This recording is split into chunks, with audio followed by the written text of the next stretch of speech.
सोलापुरातून आपले प्रतिनिधी आफताब शेख आपल्या सोबत आहेत। आफताब, ही निवडणूक प्रचाराच्या रणधुमाळीमुळे विशेष गाजली।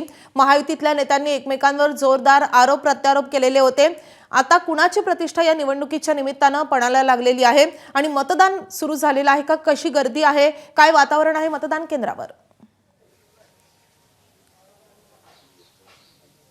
नक्कीच माधवी, खरं तर सोलापूर जिल्ह्यातल्या जिल्हा परिषदेच्या 68 जागा आणि पंचायत समितीच्या 136 जागांसाठी मतदानाची प्रक्रिया पार पडते।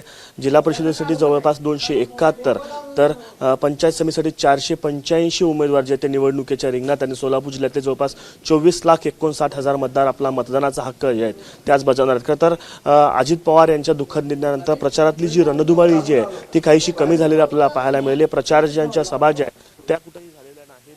मुख्यमंत्री देवेंद्र फडणवीस यांनी जयकुमार गोरे यांनी ही निवडणूक जे ती प्रतिष्ठेची केलेली आहे। पालकमंत्री जयकुमार गोरे यांनी ही निवडणूक जे ती प्रतिष्ठेची केलेली आहे। तोफा ज्या आहेत त्या गाजवलेल्या आहेत। तर उपमुख्यमंत्री एकनाथ शिंदे यांनी देखील सोलापूर जिल्ह्यामध्ये प्रचारासाठी हजेरी लावलेली होती। त्यामुळे दोन्ही देखील सोलापूर जिल्ह्यामध्ये प्रचारासाठी हजेरी लावलेली होती। त्यामुळे दोन्ही राष्ट्रवादी देखील सोलापूर स्थानिक पातळीवरच्या नेत्यांनी ही निवडणूक गाजवलेली दिसते। त्यामुळे आज दिवसभर या सगळ्या घडामोडींकडे लक्ष असणार आहे। आफताब, धन्यवाद। एबीपी माझा, उघडा डोळे बघा नीट।